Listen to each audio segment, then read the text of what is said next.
Okay, boys and girls, let's take a look at lesson 5-8 and 5-10. We're focusing on equations, multiplication equations that have a factor of 4 or a factor of 8. So the first one that we see right here is 4 times 6, and it wants us to multiply, and we're going to use this picture of the array to help us solve this problem. 4 times 6. Think about in previous lessons, we focused on that first factor. The first factor is the factor that tells us the number of rows. So here altogether total, we have a total of 4 rows. For the sentence, 4 rows of 6. We are repeating the number 6 4 times. But the distributive property tells us that we can break apart this large equation into 2 smaller basic facts. Okay, splitting it down the middle, we end up with 2 arrays that each represent 2 rows of 6. So we're breaking 4 times 6 into 2 times 6 and another 2 times 6. 2 times 6 is the total amount.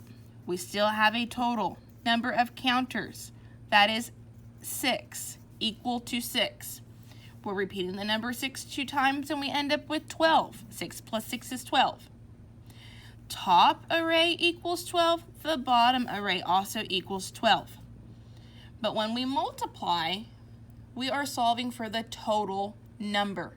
When we add, we are also solving for the total number. So to get the total number of the entire array, we have to add both of our sums. 12 plus 12 is 24. So the product of 4 times 6 is also 24. Okay, let's go over here. And again, let's keep in mind that we can break apart that first factor, okay? But there's also other little tips and rules that we could use as well. Multiplying by 9. We can subtract 1 from the other number, not 9. 4 minus 1 is 3. And then we ask ourselves, how many more fingers do we need to add to 3 to get a total of 9? Because we're multiplying by 9. That is 6. We have to add 6 more fingers to 3 to get a total of 9.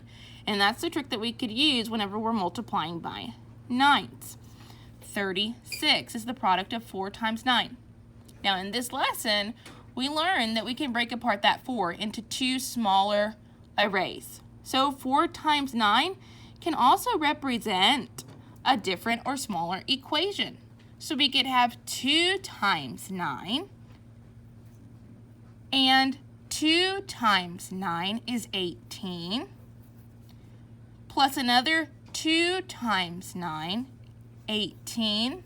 And again, I'm saying 2 times 9 because if we have 4 rows and we split it in half, then we're going to end up with 2 rows of 9 on top and 2 rows of 9 on the bottom, similar to this array over here.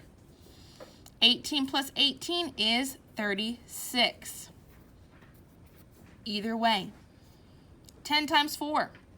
We love multiplying by 10s. Again, whenever we multiply by 10, it's really just 4 times 1, which is 4, and place that 0 at the end.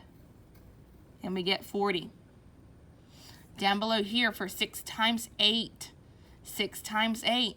Breaking apart that first factor, 6. If I split 6 in half, I'm going to end up with 3 and 3. 3 rows of 8 on top, 3 rows of 8 on the bottom. 3 times 8 is 18. Okay? Plus another 18 for 3 times 8. I'm sorry, 24. I don't know what I was thinking. That's a mistake. 24. That's okay. We all make mistakes. It's okay. I was thinking of something else.